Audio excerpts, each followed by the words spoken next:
जय श्री राम। जय हनुमान जी भक्तों। एक समय की बात है, ब्रह्मापुत्र नारद जी हिमालय पर्वत की एक गुफा में बहुत दिनों से तपस्या कर रहे थे। उन्होंने दृढ़ता पूर्वक समाधि लगाई थी और तप करने लगे थे। उनके उग्र ताप का समाचार पाकर देवराज इंद्र कांप उठे थे। उन्होंने सोचा कि नारद मुनि मेरे स्वर्ग लोक के राज्य को छीनना चाहते हैं। यह ख्याल आते ही इंद्र ने उनकी तपस्या में विघ्न डालने की कोशिश की। उन्होंने कामदेव को बुलाया और कहने लगे कि हे कामदेव, तुम मेरे परम मित्र एवं हितैषी हो। नारद हिमालय पर्वत की गुफा में बैठकर तपस्या कर रहा है। कहीं ऐसा न हो कि वह वरदान में ब्रह्मा जी से मेरा स्वर्ग का राज्य ही मांग बैठे। अतः तुम वहां जाकर उसका तप भंग कर दो। यह आज्ञा पाकर कामदेव वसंत को साथ लेकर बड़े गर्व से उस स्थान पर गए और अपनी सारी कलाएं रच डाली। कामदेव और वसंत के बहुत प्रयत्न करने पर भी नारद मुनि के मन में कोई विकार उत्पन्न नहीं हुआ। यह सब महादेव की कृपा ही थी। ऐसा इसलिए हुआ था क्योंकि महादेव जी की कृपा से नारद मुनि पर कामदेव का कोई प्रभाव नहीं पड़ा था। पहले उस आश्रम में भगवान शिव ने भी तपस्या की थी। उसी स्थान पर उन्होंने ऋषि मुनियों की तपस्या का नाश करने वाले कामदेव को भस्म कर डाला था। कामदेव को भस्म देखकर उनकी पत्नी रति ने बिलखते हुए भगवान शंकर से उन्हें जीवित करने की प्रार्थना की थी तथा सभी देवता भी शिव जी से प्रार्थना करने लगे। तो भगवान महादेव जी ने कहा था कि कुछ समय पश्चात कामदेव स्वयं जीवित हो जाएंगे, किंतु इस स्थान पर और इसके आसपास जहाँ तक भस्म दिखाई देती है वहाँ तक की पृथ्वी पर कामदेव की माया और काम बाण का कोई प्रभाव नहीं पड़ेगा। इस प्रकार उस स्थान से कामदेव लज्जित होकर वापस लौट आया था। देवराज इंद्र ने जब यह सुना कि नारद जी पर कामदेव का कोई प्रभाव नहीं पड़ा तो उन्होंने नारद जी की खूब प्रशंसा की। भगवान शिव की माया के कारण वे भूल गए थे कि शिव जी के शाप के कारण ही उस स्थान पर कामदेव की माया नहीं चल सकती।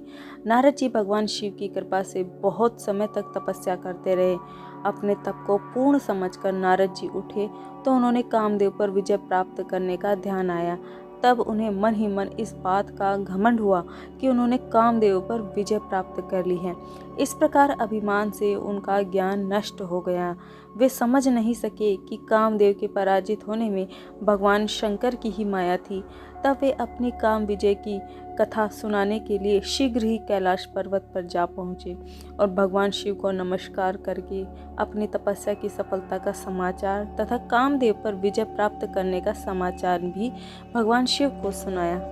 यह सुनकर महादेव जी ने नारद की प्रशंसा करते हुए कहा, हे नारद जी, आप परम धन्य हैं, परंतु मेरी एक बात याद रखना कि ये समाचार किसी को भी मत सुनाना और भगवान विष्णु को तो बिल्कुल भी नहीं।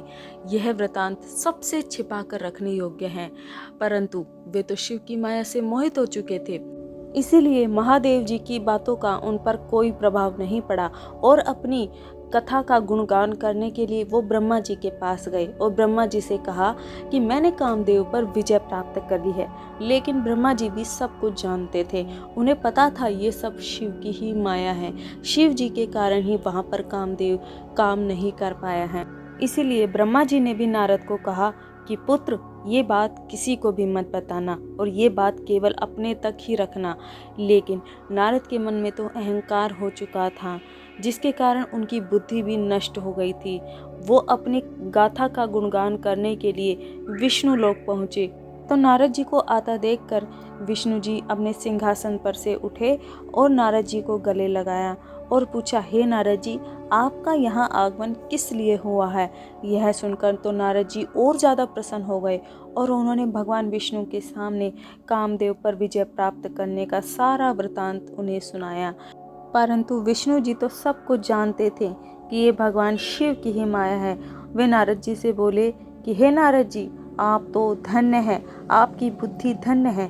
काम, क्रोध, लोभ, मोह उन मनुष्य को पीड़ित करते हैं जो भक्तिहीन है। आप तो ज्ञान वैराग्य से युक्त एवं ब्रह्मचारी हैं, फिर भला यह काम आपका क्या बिगाड़ सकता था? देवर्षि नारद बोले, हे भगवान, यह सब कुछ आपकी ही कृपा का फल है। आपकी कृपा के आगे कामदेव की क्या सामर्थ्य है जो मेरा कुछ बिगाड़ सके? मैं तो सदा ही निर्भय हूँ। इतना कहकर नारद जी भगवान विष्णु को नमस्कार करके वहाँ से चल दिए। नारद जी के जाने के बाद भगवान शिव की इच्छा से भगवान विष्णु ने एक अद्भुत माया रची। उन्होंने जिस ओर नारद जी जा रहे थे वहां पर तुरंत ही एक सुंदर नगर बना दिया। वह नगर बैकुंठ लोक से भी बहुत सुंदर था। बहुत से अधिक विहार स्थल थे। उस नगर के राजा का नाम शीलनिधि था। शीलनिधि अपनी कन्या का स्वयंवर का आयोजन कर रहा था, इसलिए बहुत सारे राजकुमार वहां पर आ रहे थे। जब नारद जी वहां पर पहुंचे तो शीलनिधि ने नारद जी को स्वर्ण के सिंहासन पर बैठाया, उनका आदर सत्कार किया और फिर अपनी सुंदर कन्या श्रीमती जी को उनके सामने लाया और उनके बारे में पूछा कि हे नारद जी, आप इस कन्या के गुण दोष के बारे में बताइए, मैं इसके लिए स्वयंवर का आयोजन कर रहा हूँ। राजा के वचन सुनकर नारद जी बोले कि हे राजन, आपकी कन्या तो साक्षात लक्ष्मी का स्वरूप है। इसका भावी पति भगवान शिव के समान वैभवशाली, त्रिलोकजयी, वीर तथा कामदेव को भी जीतने वाला होगा। ऐसा कहकर नारद जी वहां से चले गए। भगवान शिव की कृपा के कारण ही जो नारद कामदेव के भी वशीभूत नहीं हुए थे, वे केवल एक सुंदर कन्या के वशीभूत हो गए। वे सोचने लगे कि मैं इस कन्या का वर्ण कैसे करूं, कैसे इसे अपनी पत्नी बनाऊं। ये सोचते सोचते वे भगवान विष्णु के पास गए और भगवान विष्णु से बोले कि हे भगवान, मैं उस कन्या को अपनी पत्नी बनाना चाहता हूँ, मैं उस कन्या से विवाह करना चाहता हूँ। उन्होंने भगवान विष्णु से प्रार्थना की कि वे अपना रूप उन्हें प्रदान करें ताकि श्रीमती उन्हें ही अपना पति स्वीकार करें, क्योंकि श्रीमती तो अत्यंत सुंदरी और साक्षात लक्ष्मी स्वरूपा है। वो मुझ जैसे को क्यों अपना पति स्वीकार करेंगी। इसलिए आप मुझे अपना रूप प्रदान कीजिए ताकि वो मुझे ही अपना पति स्वीकार करें। नारद जी की बात सुनकर भगवान विष्णु हंस पड़े और उन्होंने नारद जी को कहा कि हे नारद जी, आप अवश्य वहां जाइए, मैं आपका अवश्य ही कल्याण करूंगा, क्योंकि आप मुझे परम प्रिय हैं। ऐसा कहकर उन्होंने नारद मुनि को वानर का मुख तथा शेष अंगों को अपना ही मनोहर रूप प्रदान किया। तब नारद जी बहुत प्रसन्न हुए, क्योंकि उन्हें अपना वानर रूपी मुख दिखाई नहीं दे रहा था। वे अपने आप को परम सुंदर समझ रहे थे और फिर वे स्वयंवर में आ गए और उस राज्यसभा में जा बैठे जहाँ पर श्रीमती का स्वयंवर हो रहा था। उस राज्यसभा में रुद्रगण ब्राह्मण के रूप में बैठे हुए थे। नारद जी का वानर रूप केवल कन्या और रुद्रगणों को ही दिखाई दे रहा था, बाकी सबको नारद जी का वास्तविक रूप ही दिखाई दे रहा था। नारद जी मन ही मन प्रसन्न हो रहे थे। जब वह कन्या मनवांछित वर की तलाश में राज्यसभा में आई तो नारद जी का वानर जैसा मुख और विष्णु जैसा शरीर देखकर कुपित हो गई और वह वहां से गुस्सा होकर चली गई। पूरी सभा में से अपने मनपसंद का वर ना पाकर वह कन्या अत्यंत दुखी हो गई। इतने में ही भगवान विष्णु राजा का भेष बनाकर उस राज्यसभा में पहुंचे। उन्हें देखते ही वह श्रीमती अत्यंत प्रसन्न हो गई और उनके गले में जयमाला डाल दी और उस कन्या को लेकर भगवान विष्णु तुरंत ही अपने बैकुंठ धाम आ गए। अब नारद जी को समझ में नहीं आ रहा था कि ऐसा क्यों हुआ कि भगवान विष्णु जी का शरीर पाकर भी उस कन्या ने मुझे वरण क्यों नहीं किया। ऐसा सोचकर नारद जी अत्यंत दुखी और आश्चर्यचकित थे। तभी ब्राह्मण वेश में बैठे रुद्रगणों ने नारद जी को कहा कि आप व्यर्थ ही काम से मोहित होकर सौंदर्य के बल से राजकुमारी को पाना चाहते हैं। पहले जरा अपना वानर के समान मुख तो देख लीजिए। यह वचन सुनकर नारद जी को बड़ा आश्चर्य हुआ और उन्होंने तुरंत दर्पण में अपना मुख देखा। वानर के समान मुख को देखकर वे अत्यंत क्रोधित हो उठे तथा दोनों रुद्रगणों को शाप देते हुए बोले, तुमने एक ब्राह्मण का मजाक उड़ाया है, अतः तुम ब्राह्मण कुल में पैदा होकर भी राक्षस बन जाओ। यह सुनकर वे शिवगण कुछ नहीं बोले, बल्कि इसे भगवान शिव की इच्छा मानते हुए उदासीन भाव से अपने स्थान को चले गए और भगवान शिव की स्तुति करने लगे। ऐसा माना जाता है कि यही रुद्रगण अपने अगले जन्म में ब्राह्मण कुल में पैदा होकर भी रावण और कुंभकर्ण जैसे राक्षस बने, लेकिन राक्षस होते हुए भी वे शिव के भक्त रहे। तो ये नारद जी का शाप ही था। तो फिर नारद जी गुस्सा होते हुए सीधा विष्णु लोक की ओर चल दिए। वहां पहुंचकर भगवान विष्णु से बोले कि हे हरि, तुम बहुत दुष्ट हो, अपने कपट से विष्णु को मोहने वाले, तुम दूसरों को सुखी होता हुआ नहीं देख सकते। तभी तो तुमने सागर मंथन के समय मोहिनी का रूप धारण करके दैत्यों से अमृत का कलश भी छीन लिया था। इस प्रकार अनेकों कटु वचन कहते हुए वे विष्णु जी को शाप देते हुए बोले कि विष्णु, तुमने स्त्री के लिए मुझे व्याकुल किया है, तुम सभी को मोह में डालते हो। तुमने राजा का रूप धारण करके मुझे छला था, इसलिए मैं तुम्हें शाप देता हूँ कि तुम्हारे जिस रूप ने कपट पूर्वक मुझे छला है, तुम्हें भी वही रूप मिले। तुम राजा होगे और इसी तरह स्त्री का वियोग भोगोगे जिस तरह मैं भोग रहा हूँ। तुमने जिन वानरों के समान मेरी आकृति बना दी है, वही वानर तुम्हारी सहायता करेंगे। तुम दूसरों को स्त्री वियोग का दुख देते हो, इसलिए तुम्हें भी वही दुख भोगना पड़ेगा। तुम्हारी स्थिति अज्ञान से मोहित मनुष्य जैसी हो जाएगी।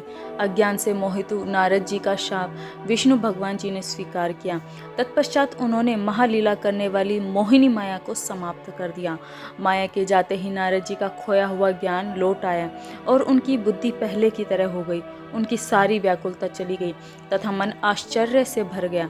यह सब जानकर नारद जी बहुत पछताने लगे और अपने को धिक्कारते हुए भगवान विष्णु के चरणों में गिर पड़े, उनसे क्षमा मांगने लगे। नारद जी कहने लगे कि मैंने अज्ञानवश होकर और माया के कारण आपको जो शाप दिया है वह झूठा हो जाए। भगवान, मेरी बुद्धि खराब हो गई थी जो मैंने आपके लिए बुरे वचन अपनी जबान से निकाले। मैंने बहुत बड़ा पाप किया है। हे प्रभु, मुझ पर कृपा करें और मुझे कुछ ऐसा उपाय बताइए जिससे कि मेरा सारा पाप नष्ट हो जाए। कृपया मुझे प्रायश्चित करने का तरीका बताइए। तब श्री विष्णु जी ने उन्हें उठाकर मधुर वाणी में कहा कि हे महर्षि, आप दुखी ना हो, आप मेरे श्रेष्ठ भक्त हैं, इसमें कोई भी संदेह नहीं है। नारद जी, आप चिंता मत कीजिए, आप परम धन्य हैं। आपने अहंकार के वशीभूत होकर भगवान शिव की आज्ञा का पालन नहीं किया था, इसलिए उन्होंने ही आपका गर्व नष्ट करने के लिए यह लीला रची थी।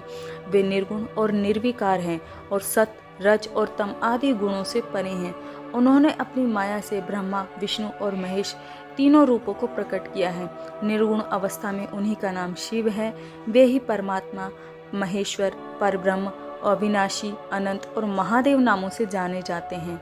जो मनुष्य शिव जी की भक्ति करते हैं उन्हें संसार रूपी भवसागर से तत्काल ही मुक्ति मिल जाती है। इसलिए आज से ही रोज भगवान शिव की कथा सुनो और कहा करो तथा उनका पूजन किया करो। अपने हृदय में भगवान शिव के चरणों की स्थापना करो तथा उनके तीर्थों में निवास करते हुए उनकी स्तुति कर उनका गुणगान करो।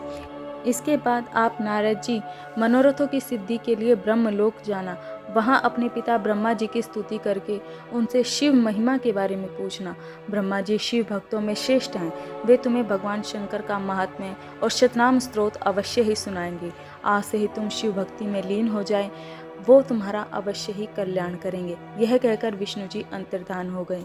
इस प्रकार नारद जी ब्रह्मा जी के पास गए और उनसे शिव जी के महात्म्य को सुना, उनके तीर्थ स्थानों के महत्व को जाना और नारद जी समस्त तीर्थ स्थानों में गए और उनकी पूजा अर्चना की।